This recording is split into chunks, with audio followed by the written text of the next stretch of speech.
प्रणाम। मैं जदुवंशी। 75 साल पहले 7 फरवरी 1951 खाद्यान्न की चुनौती। भारतीय कृषि अनुसंधान परिषद की व्यवस्था समिति और भारतीय कृषि अनुसंधान संघ के दीक्षांत समारोह में भाषण करते हुए राष्ट्रपति डॉक्टर राजेंद्र प्रसाद ने एक महत्वपूर्ण बात कही है। उन्होंने कहा कि भारत विदेशों से जो अन्न मंगाता है वह भारत के वैज्ञानिकों और किसानों के लिए एक चुनौती है। भारत एक कृषि प्रधान देश है। यह बताते उन्होंने ठीक ही कहा कि इसलिए हमारे लिए यह शर्म की बात है कि हम अपने भोजन के लिए दूसरे देशों पर अवलंबित रहें और अपनी खाद्य आवश्यकताओं की पूर्ति के लिए अपने यहाँ उत्पादन न कर सके। उन्होंने यह भी बताया कि केवल अन्न की ही हमारे देश में कमी नहीं है, बल्कि फलों, दूध तथा दूध से निर्मित पदार्थों की भी हमें पूर्ति करनी है। यह स्थिति लज्जाप्रस्त है और राष्ट्रपति के कहे कि हम उपेक्षा से न लें तो इसमें चुनौती स्वरूप ही लेना चाहिए और इस चुनौती के मुकाबले के लिए हमारे वैज्ञानिकों तथा किसानों को जुट जाना चाहिए।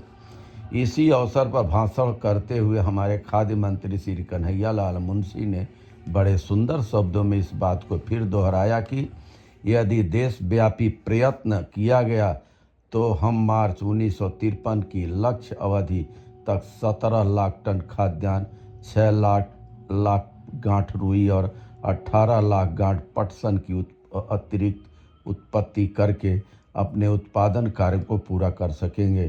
साथ ही उन्होंने यह दावा भी किया कि अधिक अनुपजाऊ आंदोलन के फलस्वरूप सन 1950 और 51 में 17 लाख टन अन्न की उपज बढ़ी।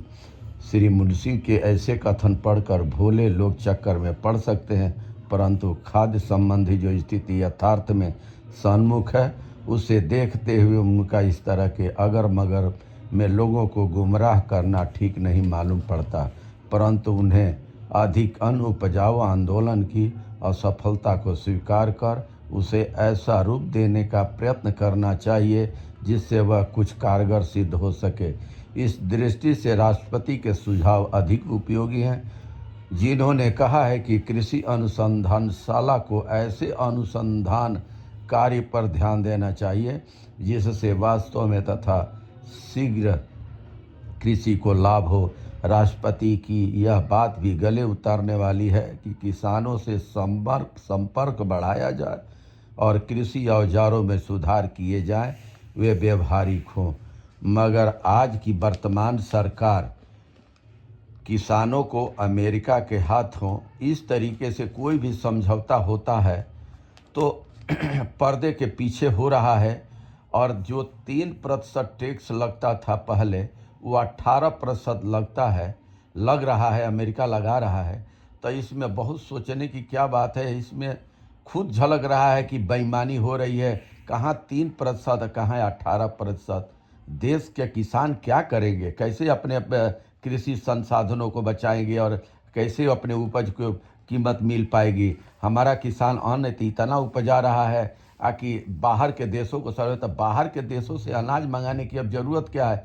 एक टाइम ऐसा था कि वही अमेरिका लाल गेहूं कहता था कि समुद्र में फेंक दो मगर भारत का न दो, मगर वही अमेरिका अब लालायित है कि भारत अपने कृषि का क्षेत्र खोले ताकि उसके कृषि उत्पादन क्षेत्र भारत के अंदर आए। बहुत बहुत धन्यवाद। नमस्कार, प्रणाम।